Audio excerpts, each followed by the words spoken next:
I still have no idea why she would say that to me.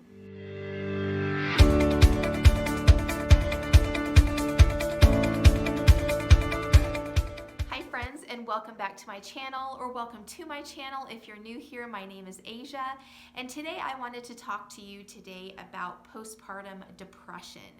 This is kind of a passionate subject for me. I experienced postpartum depression with both of my babies. The first one in a pretty severe form, and the second one minimally, and I'll share with you why that is. But I'm just passionate about this topic of postpartum depression, and I wanted to offer you hope. So I'm making today's video about the things I wish someone would have told me about postpartum depression. I remember when I was in probably the thickest part of my postpartum depression with my first child, and I was just not in a good place, and kind of scared me. And I remember just grasping for hope anywhere I could find it. And I was talking to an elderly lady one day about my feelings and emotions and just processing all of this, and she said, "You need to talk to my daughter. My daughter went through very bad postpartum depression, and she had twins. And so you need to call her and talk to her." And that filled me with such hope, because I thought, oh, someone gets this and is going to offer me some hope in a very, very, very dark time in my life. And so I called her up and got my notepad and my pen out, like ready to take down her words of wisdom. And she got on the phone, and this is what she told me. I'll never forget it. She said, after I had shared with her some of the things I was dealing with, and she said, "Girl, I've got one word for you: chocolate." Chocolate. That's the answer. Chocolate. This lady was a Christian, a very strong Christian, and I thought, okay, is that a joke? And I'm waiting for like her to go on, like, all kidding aside, let's talk. That was her advice to me, was chocolate. And I remember getting off the phone and feeling so just heartbroken, because I was expecting just a little glimmer of hope from talking to her. So I want to share with you the things that I wish she would have told me on that phone conversation. The first one is, Asia, you are not alone. You're not alone. 70 to 80% of women will experience some sort of depression after having your baby. It can be as minimal as having the baby blues, usually around 6 to 8 weeks. That can last to a couple years after birth, or it can be severe postpartum depression that needs clinical help.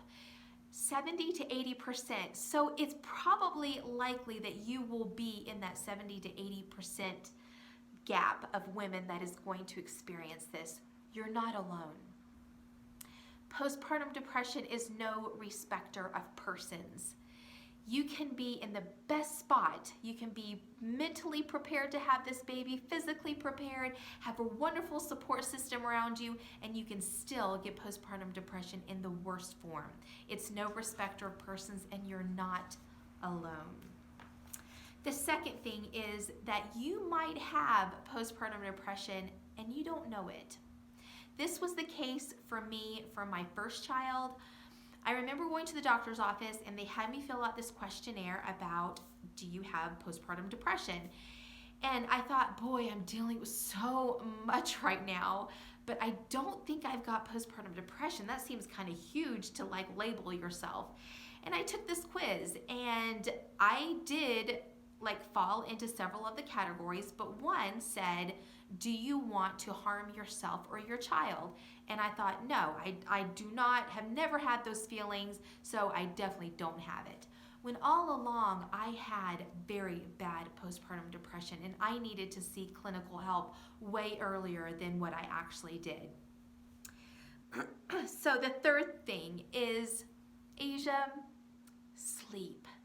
Sleep plays such a huge part in dealing with everyday emotions. Whatever it takes to get sleep, do it. If it means pumping so that your husband can feed your baby at night, do it. If it means hiring a babysitter to watch your child for a couple hours in the afternoon, do it. If it means having someone come in first thing in the morning so you can sleep in, do it. Sleep is critical during this time, and it's just how it is. If you are running on zero sleep, you're not going to handle things as well. It's not going to cure everything, but it is a huge help. The fifth thing is that there is no shame in saying, I have postpartum depression. I think if you are a born-again believer, that was something that I was thinking, like, I can't be dealing with this. Depression is from the devil, and it is a very dark place, and Satan can use that in our life, no doubt. But it's like saying you have diabetes or cancer. I have a problem in my body I'm dealing with now, and I'm going to get the help that I need. There's no shame in telling people you have depression. It's what it is, and you need help. There is no shame. So get the help that you need. If it means therapy, go to a counselor and have someone talk to you. For that, it was my mom. Like, I called her every day, bawling my eyes out over what seemed to me at the time as dumb things, but looking back, it was a way I was trying to deal with the depression I was in. Get therapy. Ask your doctor about medication. It's okay to be put on anti-anxiety, depression medication. It is okay. This was the difference between my depression with my first child and depression with my second child, because the second child, when he was born, I said, put me on something. And I handled that birth, although his was much more difficult, I handled everything much better than I did with my first child. Get therapy, ask to be put on medication for the time that you need it, and connect with other moms, specifically other moms that have dealt with or are dealing with postpartum depression. There is something connective about talking to a woman about feelings and her looking you in the eye and saying, I get it. I get it. Number 6, huge one. It's going to pass.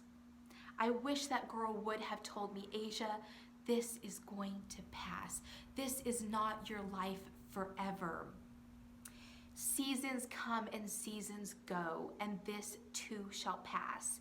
It's hard, and you don't know when you're going to start to feel the light of day, but it will come, and you will just thrive in this gift of motherhood that God has given to you. It's tough right now, and these days are long and hard, but it's going to pass. Have hope. The 7th thing is cry out to God. If you're a born-again believer, this should be the first thing that we do. Of course, it's by nature what we normally do when we're going through hard times, but just understand that He made your body. And cry out to Him, asking for the help that you need, and that He would give you wisdom to know what to do. It's a wonderful comfort to cry out to God and know that He is interceding for you. He knows what you need, and He is going to provide that for you. You're not in this alone. And the 8th thing is, if you can, schedule time away from your baby. I know that sounds really weird, because when you're in the newborn stage, your child's with you 24/7, and your body is made to be there for your baby 24/7.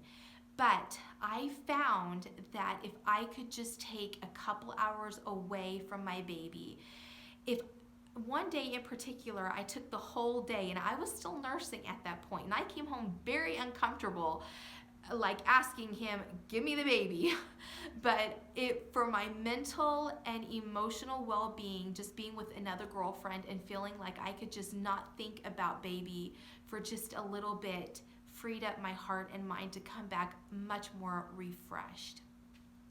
So those are just 8 things that I wish someone would have told me about postpartum depression. I hope that this has given you some hope today. Please instant message me, comment below if you are looking for help. I will connect you with groups of women, myself, other friends that you can connect with to get the help that you need. I hope this has been a blessing to you today, and I'll see you in the next video.